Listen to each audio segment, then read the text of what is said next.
This is Terrence Andre Banks with Information Age Financial Solutions coming to you about demographics and an article I read from Economica, blogspot.com. Actually, this guy has a great piece of work, and I really enjoyed the information he puts out because he does a lot of things with demographics. And demographics, as you know, and I've said in other times in videos, that's what it moves economies. Unfortunately, reading here, and I would encourage anyone, definitely put the link to this article that I've read.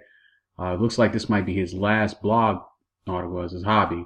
I encourage you to go back to the website and look at more of things that he's done over time. He has some really good information. So I'm just going to kind of dive right in, and as well as I'm going to put the link inside the description. Given the Easter weekend, my typical chart colors are replaced with the pastels of spring and Easter. Enjoy. Also, this will be my last blog entry. It's time to get a less weird and awkward but more lucrative hobby. Best to all. It's not easy talking about subjects that people really should pay much more attention to, but they don't. And I can definitely feel why I wish him all the best. But while it's out there, I hope this will encourage you to take a look more information that really impacts you. Especially why I did the channel itself. Young adults are the last to be hired and the first to be fired. They are the most economically fragile segment of the population, and their levels of employment offer the signs of economic stress. Again, demographics are everything, and this is the age of employment really starts to get in. This is where the next generation comes into, and the way the system is set up is you need to have younger people, keep the economy going, to consume, to keep elevations of growth. Why? To help support the older population that comes in. And when he does segments like this and you look at this information, it's really striking to show where we're at as a whole and where we're moving in the economy and as well in the world. Things are not going to be the remaining what it's even at now, and this illusion that we're functioning under is eventually going to come to an end. And that's always not in a bad sense. It's just that things do need to change, and things are changing. And illusions cannot be held on anymore, and old adages that were once applicable are not. So I kind of digress a little bit, but I'm going to go right back into the article. Given that the chart below shows the percentage of 15-24 years old employed males and females versus initial unemployment claims offer a canary in the economic coal mine. Every economic cycle, the young adult employment peak has nearly perfectly lined up with the cycle bottoms in UE unemployment claims and ushered in an economic downturn. Quite noticeable in the chart below, young adult employment peaks have becoming at progressively lower participation rates. Now, participation is extremely important because they can report unemployment being a low number, but what actually people participating in the workforce is the real numbers that we should be taking into advantage. And based on this chart here, we should considerably going down. 15-24-year-old males versus unemployment claims below. The diving participation rate for young male adults is pretty hard to miss. The negative implications of the declining employment rate, coupled with record student loan debt on financial insecurity, is driving family formation and fertility rates to record lows. As for 15-year-old, 24-year-old females, the labor force participation peaked in 1989 and has likewise been falling since. Perhaps young females are the most economically fragile of all, and their labor force participation rate peaks have almost matched the unemployment claims lows during each cycle, as the far right of the chart notes. I love charts. That's why I love what he does here. Again, I can't encourage you enough. I'm definitely putting this link inside to take a look at some of his other pieces of work. I'll probably do some more just because in the event that he does go. I at least want to get some of his information out there. As far as the right chart notes, young female employment participation is significantly falling under UE claims, appear to have bottomed, the typical sign of the economic end of the economic cycle. To round out the picture, below is a 25 to 54-year-old male participation rate versus unemployment claims. UE stands for unemployment claims.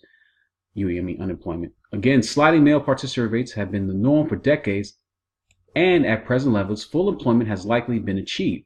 However, typically, 25 to 50-year-old participation rates have come 6 months to a year after the UE claims cycle low. September 2008 was likely the unemployment low.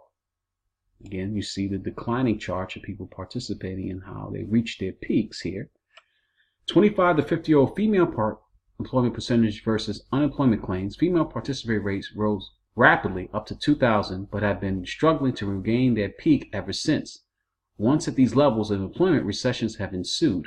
Again, he's showing that more and more signs by the charts here that we're probably in an economic recession as we speak. Expansion is really at its end. And leaving no stone unturned, below is its 55 to 64-year-old male and female employment percentages versus UE claims. Combined, 55 to 64 male and female employment is at record participation rates, and just there's little further participation rate growth possible. Of note, this group appears to be the least economically sensitive, suffering the least volatility in employment. Put this in context, the chart below shows the percentage of 15 to 64-year-old population growth. Data is from the OECD, but the spikes are adjustments to census updates, not sudden growth, just focus on the trend. Working age population growth is presently moving in and out of negative numbers and remain essentially at this level for at least the coming decade. Now, why should you pay attention to this? This system only works when you have younger people coming in to, again, support the older populations. And this is male and female. So if you do not have that, you actually have an economic stall or slowdown, or even to the forms of depression.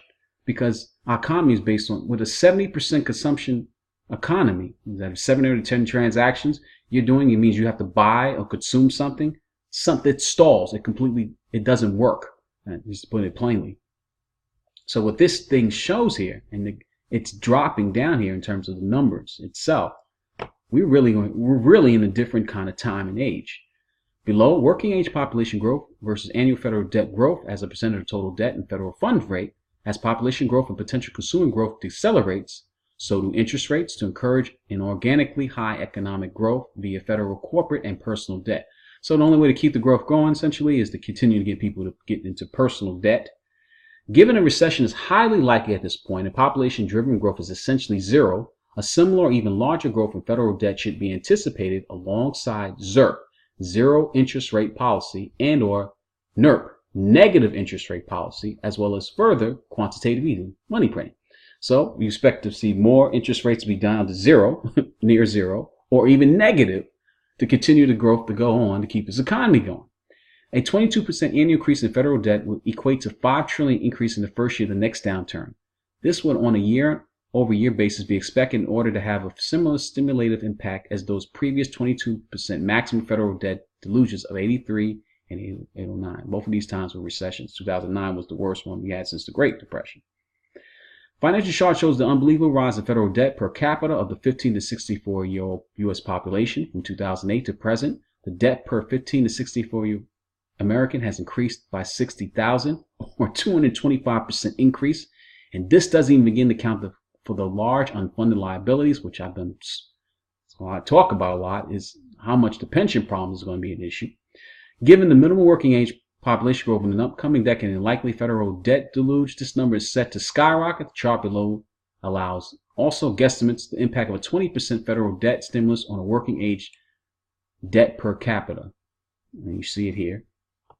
Conclusion: the early warning signs of recession are everywhere, but the depth of this recession, absent working age population growth, coupled with large 65-plus-year-old elderly population growth, record debt levels, and minimal interest rate flexibility, would be more severe than anything the U.S. has faced in history.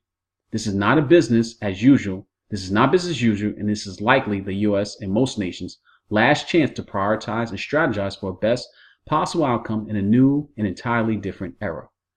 P.S. What about housing? What does this all mean for housing? I love this guy. Chart below shows federal funds rates versus housing permits. Since 1970, housing permits peaked, at least temporarily, prior to completion of each interest rate hike cycle. And you see it here, showing those peaks. Below, decelerating working age population growth in millions, smooth 2-year average, declining interest rates, and far more housing stock creation than potential working age population growth. Never has a new housing supply so dwarfed working age population growth. Hard to be a home buyer without a job.